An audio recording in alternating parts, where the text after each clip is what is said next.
আশ্চর্যজনক ব্যাপার হলো, বর্ণ তার কিছুক্ষণ পরেই আবার তার সামনে হাঁটু গেড়ে বসেছিল আচমকা। কেমন অসহায় চোখে দু হাতে কান ধরে নুরার কাছে সরি বলেছিল। মুখে গলায় হাত বুলিয়ে জানতে চাইছিল উম্মাদের মতো, উত্তপ্ত রোদে শরীর অনেক জ্বলছে না? বর্ণ বুঝতে পারেনি তার পাকনির কষ্ট হচ্ছে।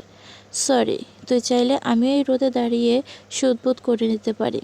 নোরার বাচ্চা সুলভ মন একটু ভালোবাসা, একটু মমতা পেলেই তারা গলে যায়। পূর্বের জামাই দুঃখ অভিমান ভুলে যায় নিমিষেই। সেদিন সে বর্ণকে ক্ষমা করেছিল, আর এটাই ছিল বর্ণর উগ্র ব্যবহারের প্রথম দিন। ঘটনাটা ঘটেছে আজ থেকে প্রায় বছরখানেক আগে। আইজে সেদিন নির্বাক চোখে ছেলেকে দেখে গেছে। সবার ছোট হওয়ার সুবাদে নুরা সকল ভাই বোনদের চোখের মণি। এমন একটা সময় ছিল, রোদে গেলে নুরার ত্বকে সমস্যা হবে বলে বাড়ি থেকে বের হতে দিত না। মাটিতে হাঁটলে পায়ে ব্যথা হবে দেখে ঘন্টার পর ঘন্টা আইজাকে কোলে নিয়ে বসে থাকতে বাধ্য করত বর্ণ। অনেক সময় নিজেও নিত। যাকে সে নিজের চেয়েও বেশি ভালোবাসে, সেই ছোট্ট নুরার প্রতি এতটা রূঢ় আচরণ কিভাবে করতে পারে বর্ণ? গাড়ির চাকা চলছে নিজ গতিতে। ধরণী অন্ধকার, ধূসর রাঙা মেঘলা আকাশে গুটি কয়েক নক্ষত্র দৃশ্যমান। গাড়ির জানালায় হাতের কনুই ঠেকিয়ে বাহিরে দৃষ্টি নিবদ্ধ করে আনমনে তাকিয়ে রইল মিশমি। ক্ষণে ক্ষণে ভারী নিঃশ্বাসের শব্দ ভেসে বেড়াচ্ছে। গায়ে সেই বিয়ের পোশাক, কোলের উপর স্থানপ্রাপ্ত হাত মুঠোবদ্ধ, দাঁতে দাঁত খিচে রয়েছে। মস্তিষ্ক তার বিক্ষিপ্ত। সময়ের সাথে সাথে রাগের বহর বেড়ে চলছে থরথর। সব কিছু জ্বালিয়ে দেওয়ার বাসনা জাগছে। হাজারোধিক মানুষের সামনে বর্ণ আজ তাকে যতটা অপমান অপদস্থ করেছে, জন্মের পর থেকে এই অবধি কেউ এমন করেনি। এই অপমান তাকে দ্বিগুণ ফিরিয়ে দিতে হবে, নয়তো বর্ণকে তার হতেই হবে। পাশ থেকে সামিয়া সময় রাগী চোখে মেয়েকে দেখছে। আজ শুধু মিশমির নয়, তাদেরও চরম অপদস্থ হতে হয়েছে। এসবের পেছনে কোথাও না কোথাও তাদের নিজের মেয়েরই তো দায়ী। সুখ যখন তাজিম শিকদারের রুমে ঢুকলো, তখন হানিফা বেগম সেখানে উপস্থিত। এতদিন ছেলে দেশের বাইরে ছিল, কেমন কেটেছে ভালো মন্দ জানতে এসেছিল। সুখকে দেখেই আর চোখে চেয়ে মুখ বাঁকান। এখন নিশ্চয়ই তাজিম ওই মেয়েকে কাছে টেনে নেবে। এই রুমে যে তিনিও আছেন, এক মুহূর্তের জন্য সেটাই ভুলে যাবে। বৃদ্ধার ধারণা কিছুটা সঠিক হলো। সুখকে সাহাস্য কাছে ডাকলেন ভদ্রলোক। আম্মা, তোমার অপেক্ষায় ছিলাম, কাছে এসো। সুখ প্রফুল্ল মনে বাবার নিকটে ছুটে যায়। জাপটে ধরে চোখ তুলে তামিজ শিকদারের মুখশ্রী দেখার চেষ্টা করলেন। আমার আম্মাকে যে কতবার মনে পড়েছিল, খেয়াল আছে? সুখ ঠোঁটে হাসি ঝুলিয়ে দ্রুত বেগ মাথা দুলানোর ফাঁকে সোফায় বসা হানিফা বেগমের ঠোঁট কুঁচকানো রক্ষমুখের দিকে নজর যেতেই খানিকটা চুপসে গেল। পরপরই তামিজ শিকদারকে চোখের ইশারায় সেদিকে দেখিয়ে দিল। ভদ্রলোক তাকিয়েও দেখতে পেলেন মায়ের ক্ষিপ্র দৃষ্টি। খানিক থতমত হয়ে এলো তার মুখ। আমতা আমতা করে বলো, আপনাকেও মনে পড়েছে? থাক, আর ঢং করতে হইব না। ওই মাইয়ারে নিয়েই পইরা থাক। আম্মা আম্মা ডাইকা গলার পানি শুকাইয়া কাট কইরা ভালা। আমি কে? বুড়ি একটা। পারলে নিজের জন্মের ক্রেডিট না কি কয়, ওইটা করেই দিয়ে দে। বলতে বলতে অসন্তুষ্ট মেজাজে তিনি বেরিয়ে এলেন কুড়া পায়ে ধীর লয়ে। বয়স বেড়েছে, শির দ্বারা সোজা রেখে শক্ত পায়ে হাঁটতে অসুবিধা হয়। তামিজ শিকদার পিছু থেকে মাকে যেতে নিষেধ করায় নিয়তে হাত তুলে ফের মেয়ের দিকে তাকালেন আহাত নজরে। সুখের আখির দয় টলমলে। বাবাকে শক্ত বাঁধনে ধরে রাখা হাত আগলা হয়ে আসা আপনা আপনি কাঁদে না আম্মা? বারবার বলেছি না দাদুর খারাপ কথাগুলো গায়ে না মাখতে? তুমি তো জানোই উনি তোমায় কষ্ট দিতেই এসব বলে। গাল বেয়ে টুপ করে অশ্রু গড়িয়ে পড়ে সুখের। ভদ্রলোক বিচলিত হাতে পানি মুছে দিয়ে মেয়ের মাথায় হাত বুলিয়ে দেন পরম আদরে। হাতের ইশারায় আপন ভাষা প্রয়োগে সুখ বলল তখন, আমাকে আর আম্মা বলে ডেকো না। শাশুড়িকে রুমে রেখে রুবাইয়াত গিয়েছিল কিচেনে। পুনরায় ফিরে এলেন নাস্তার ট্রে হাতে, কিন্তু দরজায় এসে শাশুড়ির দেখা পেলেন না। পেলেন মেয়ের অশ্রুসিক্ত চোখ আর তার নিঃশব্দ কথাটি। টিচার আসতেন বাসায়। সাইন ল্যাঙ্গুয়েজ আয়ত্ত করতে সুখের পাশাপাশি ওনারও যথেষ্ট চেষ্টা করেছেন পূর্বে। তাই সুখের ইশারা বুঝতে খুব একটা কষ্ট হলো না। মুখে একরাশ তিক্ততা নিয়ে রুবাইয়াত কাছে এগিয়ে এলেন। সুখের প্রতি শাশুড়ির এই আচরণ সহ্য সীমা পার করে যাচ্ছে দিন দিন। শুনশান নিশুতি রাত, বাইরে ঝিঝি পোকার ডাক পড়েছে তুমুল হারে, যেন এক একটা প্রতিযোগিতায় নেমেছে কার ডাক কতটা ভয়ঙ্কর শোনায়। কোমল মনে কে কতখানি ভীতি জাগাতে পারে। কানে তুলো গুজে মূল ফটকে দারোয়ান কাকা চেয়ারে আসন গেড়ে বসে আছে, চোখ দুটো ঘুমে ঢুলু ঢুলু, জিমোতে জিমোতে ক্ষণে ক্ষণে সম্মুখে থুবড়ে পড়ার জোগাড়। ব্যালকনি থেকে এহেন দৃশ্যটা ভীষণ অদ্ভুত লাগে সুখের। রাত বেজে 1:45, বালিশে মাথা পেতে ঘুমের দেশে পাড়ি দেয় মোক্ষম সময়। অথচ দারোয়ান কাকা পেট সংসার চালানোর দায়ে জীবনের আয়েশ সকল নিয়ম কানুন ছুটি দিয়ে অন্যর বাড়ি পাহারা দিচ্ছেন। সুখ রেলিংয়ে হাত রেখে আরেকটু নিচে ঝুঁকল। সদর দরজার সামনে পিঠে হাত বেঁধে দুজন দেহরক্ষী দণ্ডায়মান। চোখে তাদের ঘুমের লেশমাত্র নেই। সুখ দীর্ঘশ্বাস ফেলে গলায় ঝুলানো ইয়ারফোনটা পুনরায় কানে গুঁজে দিয়ে গান চালালো একটা। গানটা তার ফেভারিট নয়, ইতিপূর্বে শুনেও নি।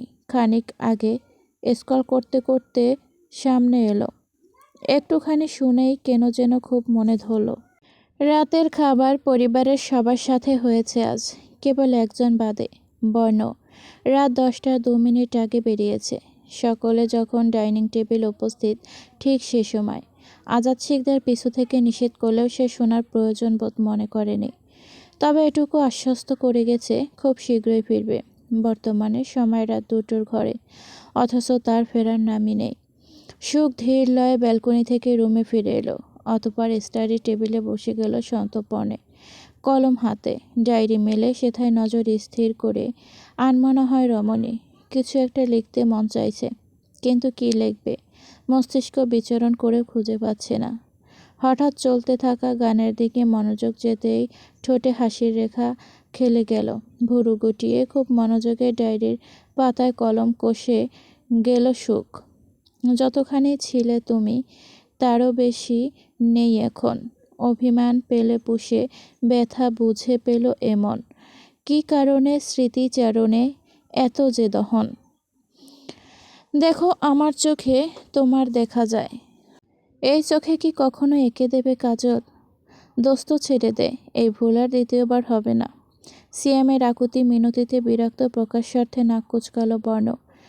ডান হাতের 2 আঙুলের ফাঁকে থাকা সিগারেটের সুকটান দিয়ে মাহিরকে চোখ রাঙাতেই বসের বাধ্যগত মাহির হাতে রেজার নিয়ে সিএমের দিকে এগিয়ে যায়। ঠোঁট জুড়ে দুষ্টু হাসি। দুজন লোক মাটিতে হাঁটু মুড়ে সিএমকে ধরে রেখেছে। তার অবস্থা অনেকটা ফান্দে পড়িয়ে বগা কান্দেরে। কথাটির সাথে মিলে যাচ্ছে। তাকে বলা হয়েছিল আগামী 1 মাস মিশমির ভিক্ষুক স্বামীর বেশ ধরে তাদের বাড়ি গিয়ে উঠতে, দরকার পড়লে স্বামীর অধিকার কাটিয়ে জোরপূর্বক মেয়েটাকে জড়িয়ে ধরতে। এই পারমিশন দিয়েছিল বর্ণ। আর এই জনদরণী নাকি প্রথম দিনেই নিজের মুখোশ উন্মোচন করে এসেছে। বর্ণর মেজাজ খেয়েই হারিয়েছে সংবাদটা পেতেই। মস্তিষ্ক ঠান্ডা হচ্ছিল না কিছুতেই। তাই তো রাত বিরতে বাবার ডাক পেছনে ঠেলে ফরজ কাজ আদায় করতে এসেছে।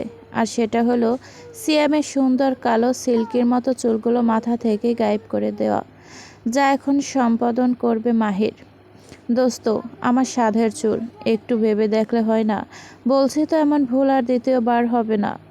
পায়ের উপর পা তুলে নির্লিপ্ত ভঙ্গিতে বর্ণ ইজি চেয়ারে বসে একের পর এক দুল খাচ্ছে। সময় সময় ফু দিয়ে সিগারেটের ধোঁয়া ছুটছে ঊর্ধ্বমুখী হয়ে। চোখ দুটোতে ধুতি ছড়াচ্ছে, যেন সামনের দৃশ্যটা তাকে বেশ আনন্দ দিচ্ছে। ঠোঁট বাঁকিয়ে সে জবাব দিল, ঘটনার যেখানে পুনরাবৃত্তি হবে না, সেখানে ভুল করার প্রশ্ন উঠছে কিভাবে? যখনের হিসাব তখনই চুকিয়ে দেওয়া ভালো। মাহির, স্টার্ট কর কুইক। আমার লেট হচ্ছে, বাড়িতে অপেক্ষায় আছে অনেকে। শেষোক্ত করার সময় তার কণ্ঠ অদ্ভুত শোনালো, কুঞ্চিত বুড়ো, স্বর কেমন নমনীয়। এ সময় তাকে অন্যমনস্ক হতে দেখা যায়। সন্তর্পণে মাহির রেজার চালায় সিয়ামের চুলে। ছেলেটা অসহায় চোখে নিজের উপর হওয়া নিষ্ঠুর অত্যাচার দেখে যাচ্ছে। বেশি নড়াচড়া করছে না। পাশে মাথা কেটে আবার রক্ত বা বেরিয়ে আসে। বর্ণ ঠোঁটে কোণে পুনরায় দুরন্ত হাসি ফোটে। মাত্রই এসেছে সে। এতক্ষণ কোথায় ছিল কে জানে। তার আসার পূর্বেই সিয়ামকে এভাবে আটকে রেখেছে মাহির এবং বাকি দুজন। আলো আধারি ফ্ল্যাট, দুপাশ হতে মোমদানিতে বড় আকৃতির দুটো মোম জ্বলছে কেবল।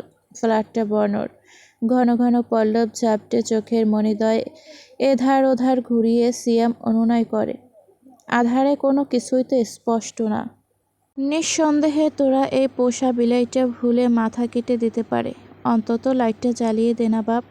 তার কথাটি মঞ্জুর হলো শেষমেশ। আলো জ্বালিয়ে সিয়ামের মাথার চুল গায়েব করার পর চুলে ব্যাক ব্যাক ব্রাশ করতে করতে বেরিয়ে এলো বর্ণ। কক্ষের জিনিসপত্র সব এলোমেলো ছড়িয়ে ছিটিয়ে আছে। ফ্লোরে এক জায়গায় বেডশিট তো অন্য জায়গায় বালিশ। খানিক আগে ড্রেসিং টেবিলে স্তরে স্তরে সাজানো মুখের প্রসাধনী সামগ্রীগুলোও এখন ছিটকে আছে একই ফ্লোরে। আশেপাশে ফুলদানির ভাঙা টুকরো। বোঝাই যাচ্ছে ক্ষণকাল পূর্বে রুমে তাণ্ডব চলেছে। দু হাতে মাথার চুল খামচে ধরে বেডে বসে আছে মিশমি। উত্তপ্ত মস্তিষ্ক কিছুতেই শান্ত হচ্ছে না তার। যতবার ফোন হাতে নিচ্ছে নিউজও ফিডে কেবল তারই তাচ্ছিল্য ভরা গুণগান। সেখানের মন্তব্যগুলোই যা তা অবস্থা। রমণী হঠাৎ শয়তান হয়ে উঠে দাঁড়িয়ে আয়নার সামনে চলে এলো। অস্থির চিত্তে গালে চোখে সরু নাকে থুতনিতে হাত বুলিয়ে নিজেকে খুঁটিয়ে খুঁটিয়ে দেখতে লাগে। কি কমতি আছে তার মাঝে। সুন্দর ফেস কাটিং, ফর্সা ত্বক, আকর্ষণীয় স্লিম ফিগার। একজন পুরুষের নজর কাড়তেই যথেষ্ট। তবে বর্ণ কেন তার প্রতি আকর্ষিত নয়? কেন তার মাঝে আটকায়নি? জবাব খুঁজে বেড়াচ্ছে তার নিষ্ক্রিয় মস্তিষ্ক। দরজা খোলা। সামিয়া এবং মুশফিক হায়দার কক্ষে প্রবেশ করলেন। তখন হাতে ফুলদানি নিয়ে আয়নায় ছুঁড়ে মারার প্রস্তুতি নিচ্ছিল মিশমি। সামিয়া ছুটে এলো নিকটে। রাগী দৃষ্টি ছুঁড়ে ফুলদানি কেড়ে নিয়ে ড্রেসিং টেবিলের পাশে রেখে দিলেন। কি করছো তুমি আসফিয়ান বর্ণর সাথে? চোখের কৌটোয় অশ্রু জমে মিশমির। মায়ের দিকে আহত চোখে তাকিয়ে মৃদুস্বরে বলো, জোর কাটিয়ে, আমি ওকে ভালোবাসি। সে তো অনেকেই তাকে বাসে। মিশমির দৃষ্টি কঠোর হয়ে এলো মুহূর্তেই। বলল সেভাবে, অনেকের সাথে আমার তুলনা দেবে না mummy, cause I am special. তাহলে বিয়ের আয়োজন করে এত বড় নাটক কেন? আমাদের সম্মানের কথা একবারও ভাবলে না তুমি? এরপরও বড় গলায় কথা বলতে লজ্জা করছে না? আমি কি জানতাম বর্ণ এমন একটা খেলা খেলবে? ট্রাস্ট মি, আমি কিছু করিনি। সাপের লেজে পাড়া দিলে নিচ থেকে সাপ কখনোই আক্রমণ করে না। মুশফিকের শীতল কণ্ঠে মিশমি জিভে ঠোঁট ভিজিয়ে নেয়। কি করে বর্ণকে বিয়েতে হ্যাঁ বলতে বাধ্য করেছে সেটা কাউকে জানায়নি সে। এত বড় জঘন্য বিষয় বাবা মাকে বলা যায়? কেবল জানিয়েছে বর্ণ এবং সে পরস্পরকে ভালোবাসে। মেয়েকে ছোট থেকেই নিজের জীবনে স্বাধীনভাবে চলার সুযোগ দিয়েছেন মুশফিক হায়দার, তাই তার সিদ্ধান্তে দ্বিমত পোষণ করেনি। কিন্তু আজকের ঘটনায় তিনি সন্দেহে আছেন। মেয়ে তার পছন্দের জিনিস নিজের করে নিতে যা খুশি করতে পারে। তবে কি বর্ণকে পেতে কোনো ভুল পথে হেঁটেছে মিশমি? সময়টা ভোরবেলা। ঘড়ির কাঁটা ৮টা কি ৮:৩০ ঘরে টিকটিক করছে আপন নিয়মে। ড্রয়িং রুমের খালি সোফায় তখন অভ্রর অবস্থান। সোফার আশেপাশে কাউকে নজরে পড়ছে না, তবে খানিক দূরে সিঁড়ি পরিষ্কার করছে একজন মেয়েট। রান্নাঘর হতে রুবাইয়াত আইজার মৃদু কণ্ঠ ভেসে আসে। হয়তো ব্রেকফাস্ট তৈরিতে দু কর্ত্রী ব্যস্ত হয়ে পড়েছেন। অল্পক্ষণ পর চোখ ডলতে ডলতে ড্রয়িং রুমে উপস্থিত ঘটে নুরার। পেছন হতে অভ্রকে দেখে উকি দেয় চোখ পাকিয়ে। ফোনে দুহাতে আঙুলের বিচরণ ঘটিয়ে ছেলেটা মিটিমিটি হাসছে ঠোঁট টিপে। ছোট্ট নুরার কপালে সন্দেহের ভাঁজ পড়ে। বাচ্চা ছেলেটা আবার প্রেমে টেমে করছে না তো? সে পেছন থেকে ঘুরে হেঁটে এসে অভ্রর পাশাপাশি এসে থামল, কোমরে হাত চেপে। আর চোখে ফোনের স্ক্রিন দেখার চেষ্টা করেও ব্যর্থ হয়ে বলল কড়া গলায়, অভ্র, একটু সরে যাও, আমি বসবো। তড়াক করে অভ্র চোখ তুলল, কারণ বিলম্ব না করে। দাঁতে নিম্নট পিষে সরু নেত্রে নুরাকে উপর নিচ পর্যবেক্ষণ করে। কত হবে সাইজ? পায়ের পাতা উঁচু করলে অভ্রর কোমর অব্দিও হবে কিনা সন্দেহ, অথচ তার কথাবার্তা। অভ্র উঠে দাঁড়িয়ে আচমকা নুরাকে সোফায় ঠেলে কান মুচড়ে ধরল। শাসনের স্বরে বলল ঝটপট, ভাইয়া ডাক এখনই। নুরা আঁতকে উঠে মৃদু স্বরে চেঁচিয়ে উঠে, পরপরই জেদ ধরে বলল, অভ্র। অভ্র দাঁতে দাঁত নিষ্পষিত করে পণ করে আজ ভাইয়া ডাকিয়ে ছাড়বে এই ইসরে পাকাকে। ১.৫ আঙ্গুলের বাচ্চা, অথচ সবাইকে এমনভাবে ডাকিস, শুনে মনে হয় স্বয়ং মহারানী ভিক্টোরিয়া। সামনে উপস্থিত সবাই তোর জনম জনমের ছোট ভাইয়া ডাক বলছি। অল্প ব্যথায় মুখায়ব বিকৃত করে দেয় নোরা। সে অবস্থাতেই বলে উঠল, অভ্র, ডাক শুনতে ভালো লাগে না? আজ থেকে তাহলে অসভ্য বলবো, ঠিক আছে? কত বড় আদবহীন তৈরি হয়েছিস রে আমার বোনটি। তুমি ভুল করছো বাচ্চা। বড় বোনের গায়ে হাত দিলে আল্লাহ পাপ দেবে। কান ছাড়ো বলছি, লাগছে আমার। অভ্রার চোখ কপালে উঠে যাওয়া বউ বলে কি এই ১.৫ আঙ্গুলে? এদিক ওদিক তাকিয়ে কিছু একটা খোঁজার মতো করলো অভ্র, সাথে সংযোগ করে, দাঁড়া, আজ তোর খবর আছে। বর্ণ বর্ণ, বাঁচাও আমায়। দেখো সেদিনের এই পিচ্চি আমাকে কিভাবে জুলুম করছে। এহেন কথায় ডাইনিং স্পেস থেকে সাইমা বুয়া মুখে হাত চেপে ফিক করে হেসে ফেলল। হতবাক চোখে অভ্র থ মেরে চেয়ে রয়। অতঃপর ধীর লয়ে ফিরল পিছু। সদর দরজা বেয়ে ক্লান্ত মুখে হেঁটে আসছে বর্ণ। ঘমক্ত কপাল বিন্দু বিন্দু তরলে চিকচিক করছে। কনের পাশ ঘেঁষে ছুঁয়ে ছুঁয়ে গড়িয়ে পড়ছে ঘাম। পরনের সাদা টি শার্ট ঘামে ভিজে জবজবে। জিম হাউস থেকে ফিরছে সে। গলায় ঝুলানো হালকা নীলরাঙা তাওয়ালটা মুখ মুছে সোফায় এসে বসলো আলগোছে। এরপর ফোঁস করে শ্বাস ছেড়ে সুচল নেত্র চাইল পাশের সোফায়। অভ্র দুদিকে মাথা ঝাঁকিয়ে নুরার মাথায় চটি মেরে পাশে বসে পড়ল। গুনে গুনে ১২ বছরের বড় ভাইকে বলে কিনা সেদিনের পিচ্চি। এই দিন দেখার জন্যই বুঝি তার জন্ম হয়েছিল। জিম করে ফিরে বর্ণ রোজ খেজুর, কাঠবাদাম, কাজু বাদাম, কিশমিশ এবং জাল করা তরল দুধের সংমিশ্রণে তৈরি করা জুস পান করে। আজও তার ব্যতিক্রম হয়নি। কপালে হাত রেখে চোখ বুঝেছিল ক্লান্ত শ্রান্ত ঘমক্ত পুরুষটি। সামনে কারো উপস্থিতি পেয়ে হুট করে চোখ খুলল। কে একজন ট্রেতে জুস ধরে আছে। বর্ণ এদিক ওদিক নাচে প্রথমে গ্লাস তুলে নিল, পরপর আমলে এসে চুমুক বসালো সে থায়। মুহূর্তে সুশ্রী মুখখানা ইচ্ছাকৃতভাবে কুঁচকে ফেলল সে। বলে উঠল তখনই, কি এটা সম্মুখে দৃষ্টি পড়তে সে থেমে গিয়েছে পরপর। অবচেতন মনেই আর চোখে এদিক ওদিক কাউকে যেন খুঁজে ফেলল। সরি। ফের চোখ তুলে তাকালো বর্ণ। ট্রে হাতে মেড রামসা অপরাধী মুখে দাঁড়িয়ে আছে তখনও। বর্ণর প্রতিক্রিয়া দেখে হয়তো ভেবেছে সে কোথাও ভুল করে ফেলেছে অজান্তেই। থমথমে মুখে গলা খাকারি দিয়ে বর্ণ ঘাড়ে হাত ঘষে। সে কি এই মুহূর্তে বোবা ফুলকে আশা করেছিল? কিন্তু কেন? মনে উদয় হওয়া প্রশ্নটির তৎক্ষণাৎ জবাব খুঁজে পেল না বর্ণ। এই সুখ? আনমনেই হাতে ছুরি নিয়ে আপেলে আঁকিবুকি করছিল সুখ। আইজার ফিসফিস ডাকে হকচকিয়ে তাকায়। ভদ্র মহিলা ভুরু বাঁকিয়ে কেমন করে চেয়ে আছে তার দিকে। সুখের মনোযোগ পেয়ে আরেকটু নিকটে চেপে এলেন তিনি। সন্দিহান গলায় কঠিন এক প্রশ্ন করে বসলেন, আমি খুব করে লক্ষ্য করেছি গত কয়েকদিন যাবৎ তুই বর্ণর সামনে যেতে চাইছিস না। এমনকি আমি এটা ওটা দিয়ে পাঠাতে চাইলেও বাহানা দেখিয়ে এড়িয়ে যাচ্ছিস। কি হয়েছে বলতো? আমার ছেলেটা কি এবারও খুব বেশি রুড বিহেভ করে ফেলেছে? কিচেন রুম ব্লান্ডার জারে কি যেন দিয়েছে রুবাইয়াত। গ্রিং গ্রিং শব্দে মুখরিত হয়ে উঠেছে চারপাশ। তার সম্পূর্ণ মনোযোগ সেদিকেই। সুখ এক ঝলক তাকে পরখ করে আইজার প্রশ্নের পরিবর্তে অপ্রস্তুত হাসল ঠোঁট এলিয়ে। অতঃপর ঘাড় বাঁকিয়ে চাইল খানিক দূরে স্থপিত ড্রয়িং রুমে অবস্থানরত বর্ণকে। সুদেহী ক্লান্ত মানুষটি গ্লাসে চুমুক বসিয়ে স্থির নেত্রে অদৃশ্য তাকিয়ে কি যেন ভাবছে। সুখ পুনরায় আইজার দিকে ফেলল। মৃদু অবজ্ঞাপূর্ণ হেসে হাতের ইশারায় স্বাভাবিকভাবেই বুঝিয়ে দিল, তেমন কিছু না। তোমার ছেলে যেমন প্রাপ্যবয়স্ক তেমনি আমিও। কাল বিয়ে হয়নি তো কি হয়েছে, একদিন না একদিন হবেই। খুব সুন্দর একটা বউ আসবে। এরপর থেকে সেই বউই তোমার ছেলের সব কিছু দেখে রাখবে না বলো? সুখের প্রশ্ন বুঝে আইজে সরু চোখে ঠোঁট বাঁকিয়ে উপর নিচ মাথা দলিয়ে সাই দিতেই সে ফের বুঝালো, মাঝখানে আমি কেন শুধু অন্য স্বামীর সেবা করে করে মরব? আইজা ভুরুকুটি করে হতবিহ্বল চেয়ে রইলেন সন্দিহান নেত্রে। যেই মেয়ে অন্যদিন বর্ণ ফেরার আগ মুহূর্তে তার প্রয়োজনীয় জিনিস রেডি করে সাজিয়ে রাখে, সে কিংবা অন্য কেউ সেসব নিয়ে যেতে চাইলে উড়ে এসে বাধা সেদে নিজেই বর্ণর কাছে যায়।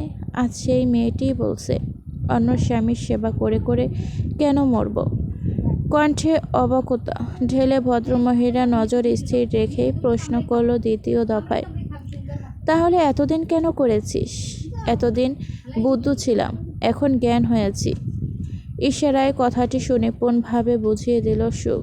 পরপর দীর্ঘশ্বাস ছেড়ে বুঝিয়ে ঝুড়িতে হাতের আপেলটা রেখে দিয়ে ছুরিও যথাস্থানে বসিয়ে দেয়। আইজা কথা বাড়ালেন না আর। পাশে দেখিয়ে বলেন, এগুলো গার্ডেনে দিয়ে আয় তো, ওখানে তোর বড় আব্বু আর তামিজ আছে। সুখ মাথা ঝাঁকিয়ে ট্রে হাতে নেয়। উল্টো ঘুরে দৌড় অবধি আসতেই মুখোমুখি হয় সাইমা বুয়ার। তাকে দেখেই হাসি ফুটে বুয়ার ঠোঁটে। পরনের মলিন আঁচলে হাত মুছে সাহায্য বলল, সুখাম্মা, এগুলো কই নিয়ে যাইতাছেন? দেন, আমি দিয়ে আহি। রুবাইয়া তৎক্ষণাৎ পেছনে ফিরে তাকায় ক্ষুরধার দৃষ্টিতে। এতে চোখাচোখি হয় দুজনের। ৩৫ সাইমা বোকা হাসে। অতিষ্ঠে কিংবা বিরক্তি প্রকাশার্থে দুদিক মাথা ঝাঁকিয়ে রুবাইয়ার দৃষ্টি সরিয়ে নেয়। না না, আমি পারব। সুখের ইঙ্গিতের ভাবার্থ বুঝতে পেরে বুয়া ঘাড় কাত করে। আইসা। কিচেন হতে বেরিয়ে ডাইনিং স্পেস, তার পূর্বে পাশেই আবার ড্রয়িং রুম। সুখ ট্রে হাতে ডাইনিং রুমের পাশ ঘেঁষে দাঁড়িয়ে রয়। বর্ণ এখনও সরেনি ড্রয়িং রুম ছেড়ে, আর গার্ডেনে যেতে হলে ড্রয়িং রুম বেরিয়ে যেতে হয়। এই মুহূর্তে সুখ বর্ণর আশেপাশেতে দূর, নজরেও ধরা দিতে চায় না। রমণী আলতো উকি দিয়ে কিচেনে তাকাতেই আইজা সালাড কাটতে কাটতে শুধালেন, দাঁড়িয়ে আছিস কেন? না পারলে রামসাকে দিয়ে পাঠিয়ে দে।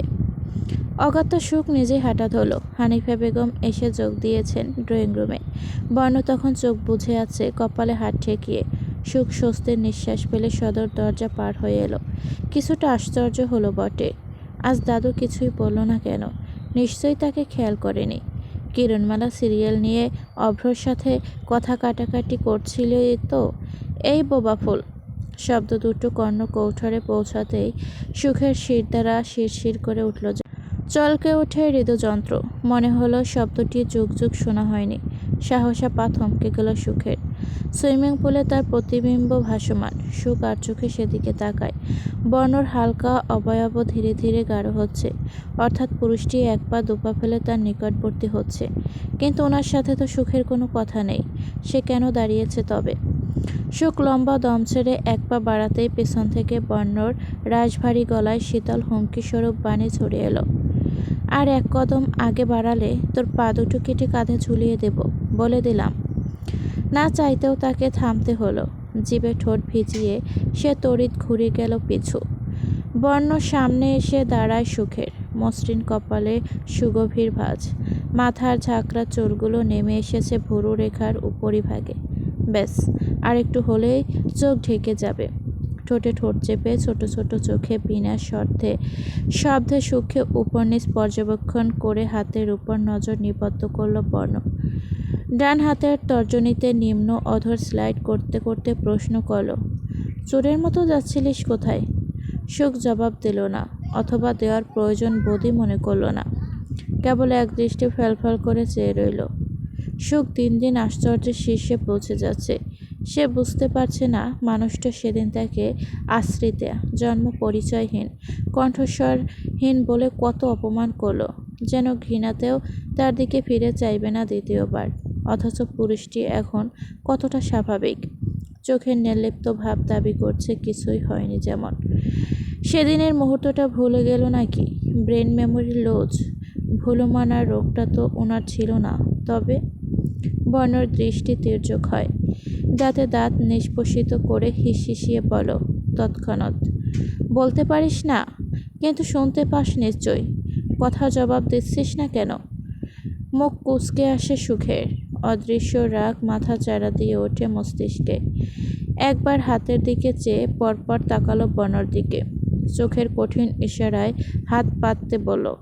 বর্ণর কি হলো কে জানে। সে প্রশ্নতীত চোখে আনমনে হাত পেতে দিতে সুখ ট্রেটা তার হাতে ধরিয়ে দিল। পরপর হাত নেড়েচেড়ে বলতে লাগে, চল শক্ত করে। বলতে পারি না সেটা খুব ভালো করেই জানি। তারপরেও মনে করিয়ে দেওয়ার জন্য থ্যাংক ইউ, কিন্তু যা শুনেছি তার জবাব দিতে হাত খালি থাকাটা পূর্বশত। হাতে ট্রে নিয়ে জবাব কিভাবে দেব? চোখে সেই ভাষা পড়ার ক্ষমতা তো আপনার নেই। সুখ দ্রুত লয় বর্ণর কাছ থেকে ট্রে পুনরায় হাতিয়ে নিল এক প্রকার। ঘন ঘন পল্লব ঝাপটে নজর সরিয়ে নেয় অন্যত্র। শুদ্ধ স্তব্ধ হয়ে বর্ণ অল্পক্ষণ তাকিয়ে রইল। ঘাড়ে হাত বুলিয়ে সুখের চোখে চোখ রাখলো হঠাৎ করে, কিন্তু সে তো সত্যিই চোখের ভাষা পড়তে জানে না। বর্ণ মুখ বাঁকিয়ে ট্রেতে দৃষ্টি নিক্ষেপ করে। আজকের জুস তুই বানিয়েছিলি? সুখ দুদিকে মাথা ঝাঁকিয়ে না বোঝায়, অথচ সেই বানিয়েছিল। বর্ণ সুখের উত্তর পেয়ে ঠোঁট বাঁকিয়ে হাসল যেন। হাত বাড়িয়ে চায়ের জারে হাত দিতে নিলেই সুখ তড়িৎ ট্রে সরিয়ে নেয়। এগুলো বর্ণর জন্য নয়, তাই তার ছোঁয়ার অধিকারও নেই। অপমানে মুখ থমথমে হয়ে এলো পুরুষটির। মাথায় জেদ চাপল, আজ এই পাত্র থেকে চা পান করবে, যদিও সে চা খায় না। বোবা ফুলের এমন প্রতিক্রিয়া তাকে বাধ্য করছে আজ। ট্রে কাছে আন, চা খাবো। বর্ণ আবারও হাত বাড়াতে নিলে সুখ ট্রে অন্যদিকে ঘুরিয়ে নিল। দুদিক মাথা দুলিয়ে না করে, কিছুতেই ছুতে দেবে না লোকটাকে। মাথায় খুন চাপল বর্ণর। রাগে জেদের তেরে শিরা উপশিরা ধপধপ করে উঠল যেমন। সুখ পুলের কিনারায় দাঁড়িয়ে আর দুপা পিছিয়ে গেলে পানিতে খুঁজে যাবে নিঃসন্দেহে। বর্ণর চোয়াল শক্ত করে সুখের হাতের উপর থাবা বসাতে গেলেই রমণী দ্রুত সরে এলো জায়গা থেকে। মুহূর্তেই ঝাপ শব্দে গর্জে উঠল চতুর্দিক। সুইমিং পুলের কালচে সবুজ পানি দুভাগ হয়ে পুনরায় মিলিয়ে গেল ঢেউ খেলে। গার্ডেন হতে তামিজ এবং আজাদ শিখদের ছুটে এলেন অবিলম্বে। বাড়ির ভেতর থেকে অগ্র, তুফা, এমনকি রুবাইয়া তো বেরিয়ে আসে দ্রুত পদে। সকলের চোখে প্রশ্নের ভার। সুখকে স্বয়ং সম্পূর্ণ দেখে রুবাইয়াত স্বস্তির নিঃশ্বাস ছাড়ল। তিনি ভেবেছিলেন হয়তো সুখের কিছু হয়েছে। কোনো বিপদ এলে মেয়েটা সাহায্যর চেয়ে মুখ ফুটে বলতেও পারবে না, তাই তো যান হাতে নিয়ে ছুটে বেরিয়ে এলেন। কি হয়েছে? কে পড়েছে? কিসের আওয়াজ শুনলাম? প্রশ্নগুলো একে একে সুখের কানে এসে ঠেকছে। রমণী হতভম্ব চোখে পুলের পানিতে নজর স্থির করে আছে। হিম ধরে আসা হাতের ট্রে পড়ে যেতে চাইছে, কিন্তু সে ধরে রেখেছে বহু প্রচেষ্টায়। পিটপিট চোখে সুখ উপস্থিত সবার দিকে নজর ঘুরিয়ে নিল দুবার। হানিফা বেগমকে রামসা নিয়ে আসছে ধরে ধরে। বৃদ্ধা ভালো মতো হাঁটতেও পারে না। ওই মাইয়ে কথা কও না কে? কিসের আওয়াজ শুনলাম ওইটা? হানিফা বেগমের কথা শেষ হওয়ার পরপরই অভ্র আশেপাশে নজর ছিটাতে ছিটাতে বলল হঠাৎ, ভাইয়া কোথায় সুকাপি? ও তো তোমার পরেই বেরিয়ে এসেছিল আবার, কোথাও দেখছি না যে। সুখ এক হাতে ট্রে ধরে অন্য হাতে পুলে ইশারা করে। সকলের নজর গিয়ে ভিড় করে সেথায়। তখনই মাথা উঁচিয়ে পানি থেকে বেরিয়ে এলো বর্ণ। দু হাতে মুখ মুছে মাথার চুল পেছনে ঠেলে সম্মুখে পরিবারের সদস্যদের আশ্চর্যমণ্ডিত দৃশ্য অবলোকন করে প্রশ্নাতীত নজর নিক্ষেপ করে। সুখ মুখের ভেতর জিভ কাটে। ভাবতেই পারেনি লোকটি এভাবে পড়ে যাবে।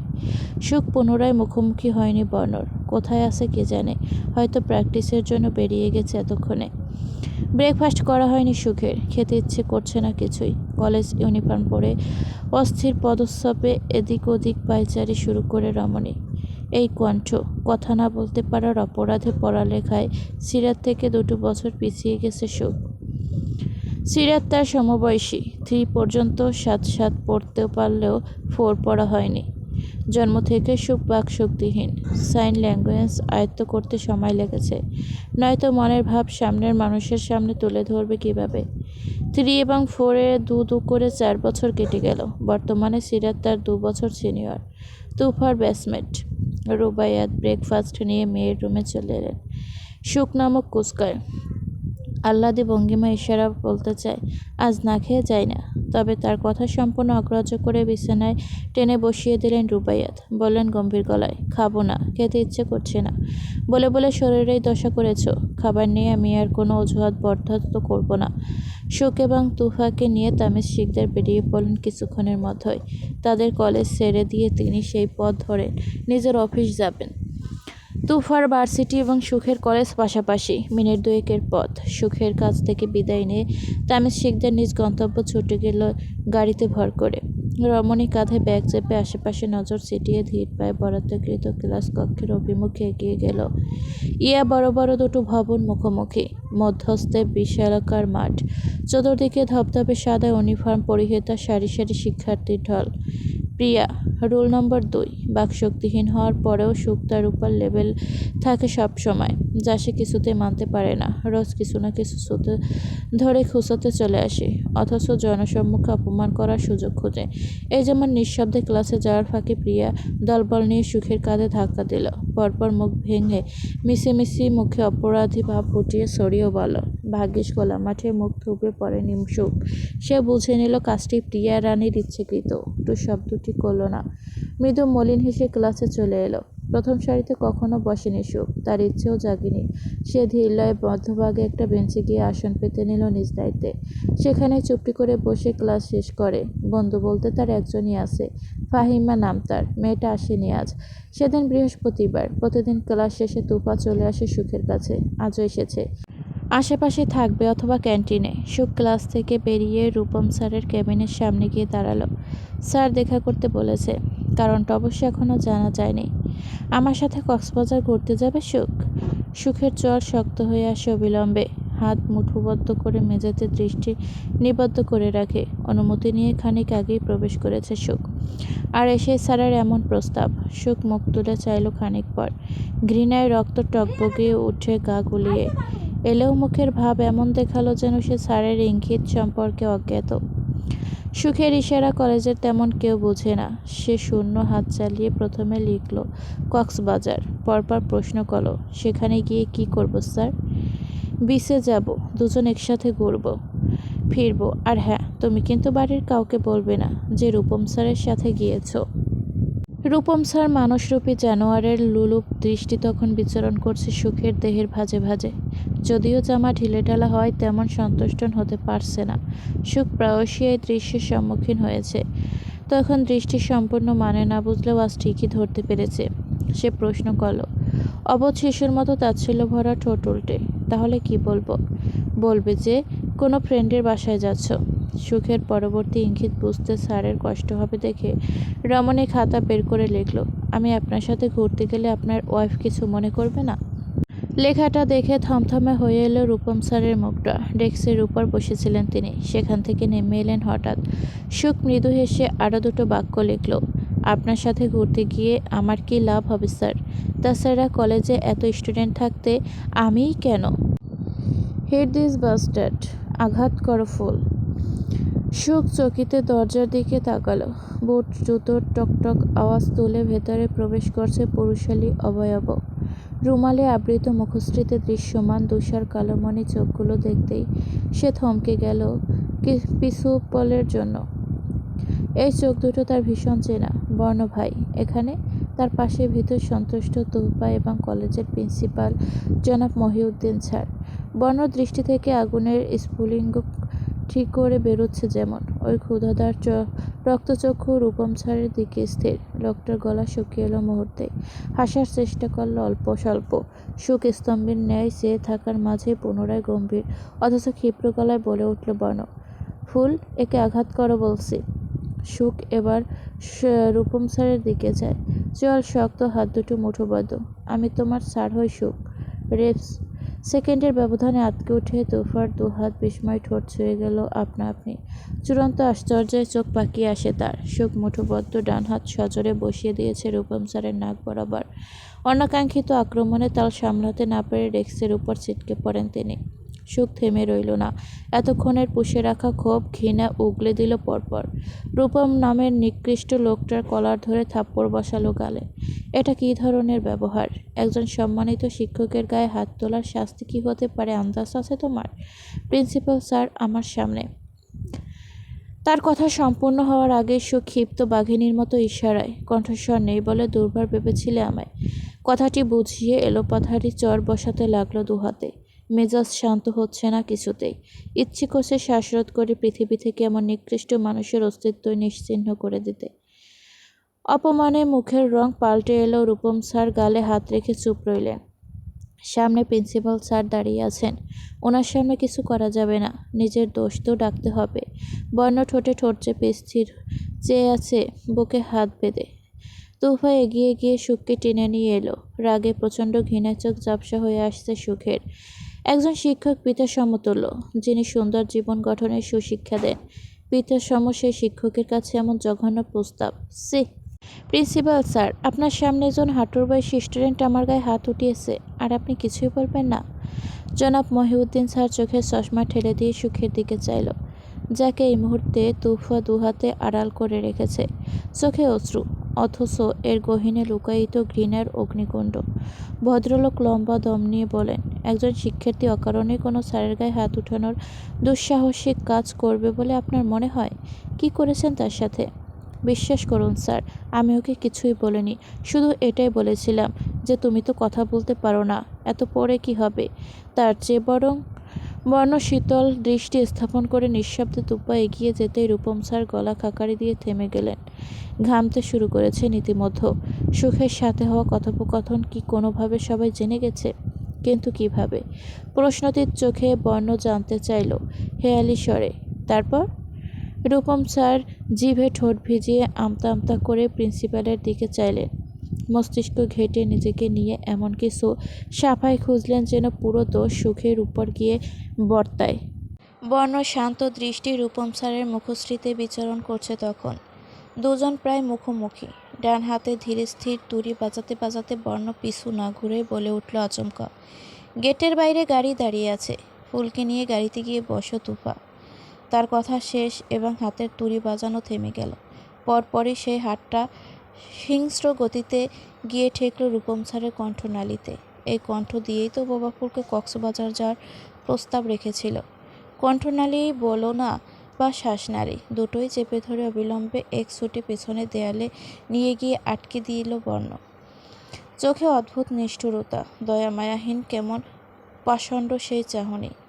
রূপম স্যারের জিভ বেরিয়ে আসে শ্বাসকষ্টে। লোকটা ছটফটিয়ে ওঠে মুহূর্তেই। দুহাতে বহু প্রচেষ্টায় গলা থেকে বর্ণর হাত ছাড়িয়ে নিতে চায়, কিন্তু তিনি ব্যর্থ। প্রিন্সিপাল এতক্ষণ চুপ থাকলেও এবার এগিয়ে গেলেন। রূপম স্যারকে ছাড়িয়ে নিতে চাইলেন। বর্ণ, ছেড়ে দাও, মরে যাবে। ওনার ব্যবস্থা আমি করব। বর্ণর কানে সেসব কথা পৌঁছয়নি বোধহয়। সে কঠোর গলায় ধমকে উঠল খানিক পেছনে জড়সড় দাঁড়ানো রমণীর উদ্দেশ্যে, তুফা, তোদের গাড়িতে গিয়ে বসতে বলেছি, কথা কানে যায় না? দুজনে কেঁপে উঠল। হতভম্ব হয়ে তাকিয়ে রইল সামনে। মুহূর্তেই পরিবেশ ভারী হয়ে উঠেছে। তোফা ঢোক গেলে সুখের হাত ধরে তড়িঘড়ি করে ক্যাবিন থেকে বেরিয়ে এলো। সামনেই কিছু কিছু শিক্ষার্থী উকি ঝুঁকি দিচ্ছে ভেতরে কি ঘটছে দেখার লক্ষ্যে। প্রিন্সিপাল স্যারের কানে যেহেতু কথা উঠেছে, ওই রাস্কেল সোকল টিচার শাস্তি পাবেই। তুই আর কাঁদিস না সুখ পাখি। দেখ, আশেপাশে সবাই আর চোখে দেখছে।